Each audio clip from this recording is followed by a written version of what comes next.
Hey YouTubians, it's Tony here from We Try Anything channel. I was trying anything so you don't have to.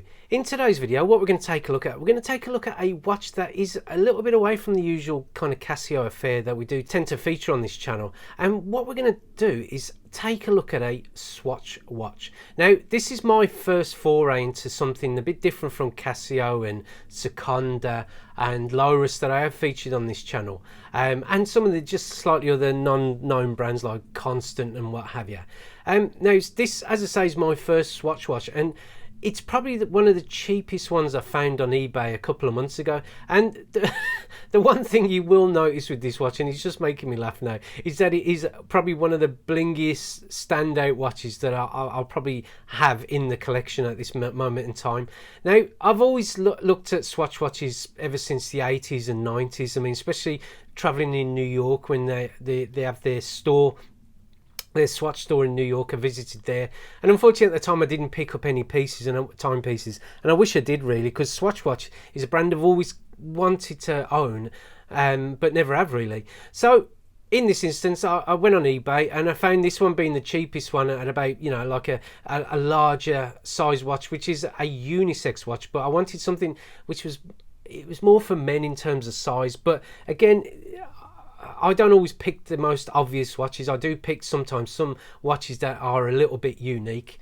Now, just to give you a little bit of history about Swatch, Swatch is a Swiss, or a little bit of background history to Swatch. Swatch is a Swiss watchmaker that was formed in 1983 by watchmaker and businessman known as Nicholas Hayek, and it was built or formed to help combat what would be the influx of Japanese made low-cost battery-powered quartz watches that was competing against more mechanical traditional watches that were made, you know, around the 70s and 80s. And that company, as I said, was formed since 1983.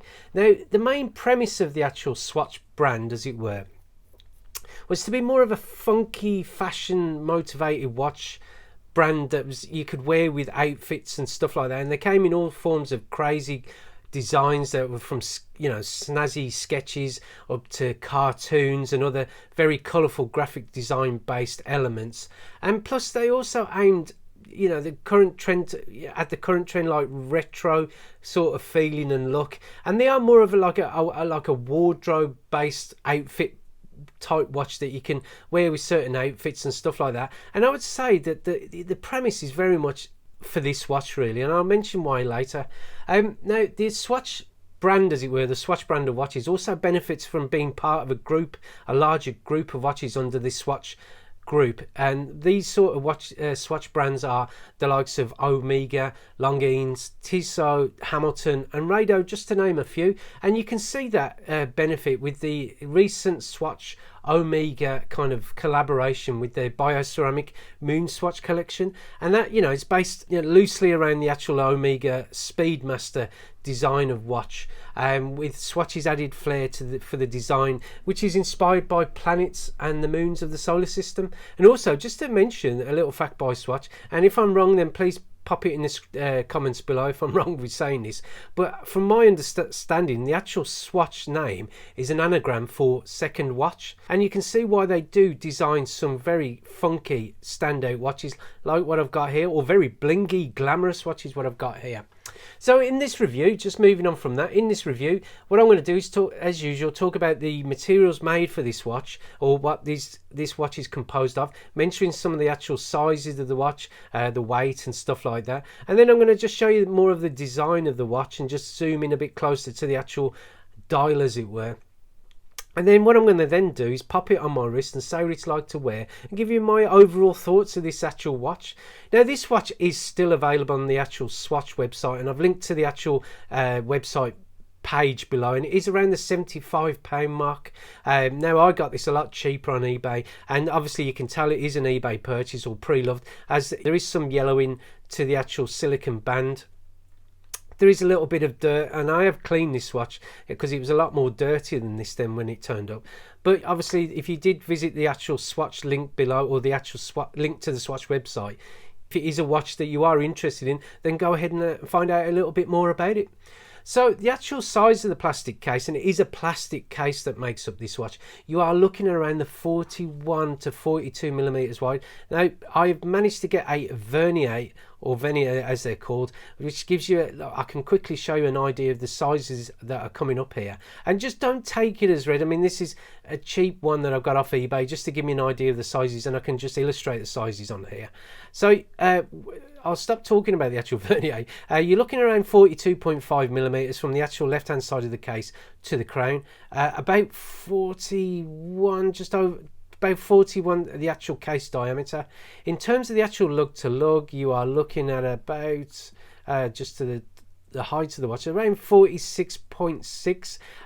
The thickness of the case, you are also looking at just over, I would say, just 10.5 millimeters. And in terms of weight, it's not the heaviest of watches. You're looking around 29 grams, so it is quite a lightweight watch. Now, as I say, the actual case is plastic. There's no stainless steel or anything going on here, with the only metal being the actual crown going in here, which is like a gold effect metal going on here just to complement the dial. And the strap, you are looking at a silicone strap, which is white and will be prone to getting dirty. Believe me, I've cleaned a lot of this in the grooves of the actual strap on the back, which is good for gripping onto your wrist, but it does pick up all forms and manner of dirt and stuff. So you will end up washing this watch a little bit more than you would do, say, a normal kind of like resin based watch like this Casio I've got here. But then it does, and I'm basing this on what I see on the Swatch website for this. It is about 30 meters in terms of water resistance, so you can chuck a bit of water over it, and it should in theory be able to combat that water with the water resistance of, as I say, 30 meters.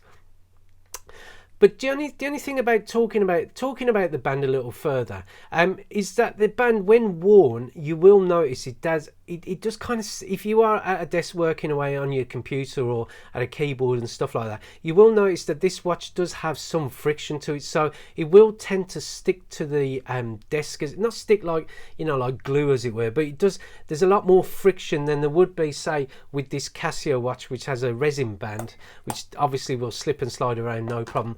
And I'm going to show it on here, the Apple Watch here, which is what I've got here, which has got the Nike Plus band, which is a silicone band, but there's not as much friction as there is that you'd feel on this band here.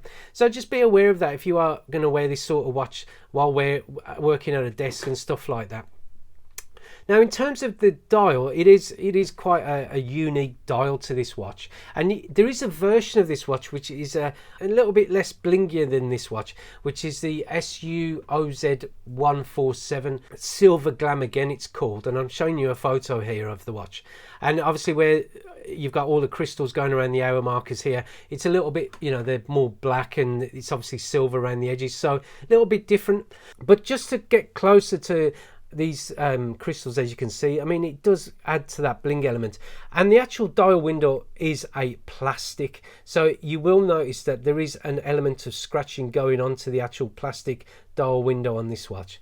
The circumference of the watch, or the inner perimeter of the watch, or the bezel as it were, with this like rose gold or gold, polished gold effect, it does add to that very unique bling factor of this watch. And obviously with it being a skeleton, you can see the inner workings of how the watch, you know, the actual timepiece does work and how it operates. So if you are after something a little bit more unique that doesn't have the usual just white dial and the actual hour hands and stuff like that, then this sort of watch might be the watch for you. Now, just mentioning about the actual hour and minute hands and seconds, as you can see, they're sweeping around in a very quartz powered movement. There's no loom to it. You will notice there's no loom paint to it, so in darkness and stuff like that, you may find it a little hard to read the time from, but I would imagine a little bit of ambient light, because obviously it's white, it might be okay to read, but again, it's not going to be as easy to read as something like these sort of watches, which does have an element of loom to the actual hands, which is a shame, really. It's a shame that these weren't like a white, like a loom, a full loom, and you know, it would have made this watch stand out a bit more.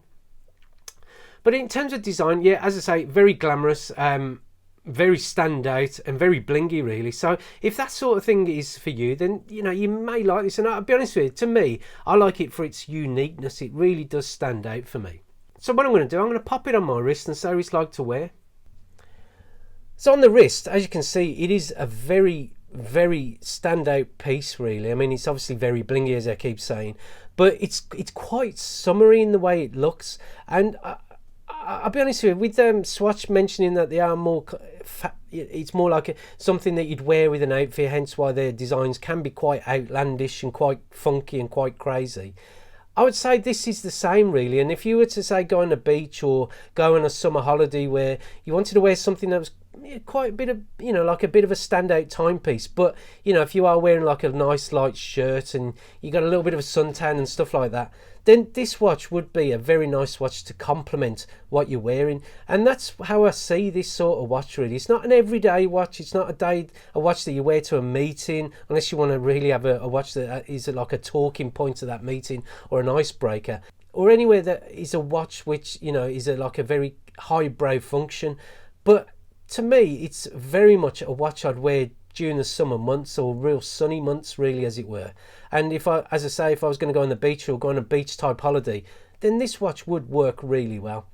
But other than that, I mean, to me, it's a watch that really does stand out, and it does epitomise Swatch as a brand, really. It's one of these funky, fashionable watches. If you are after a standout timepiece for the money, then it's well worth checking this watch out.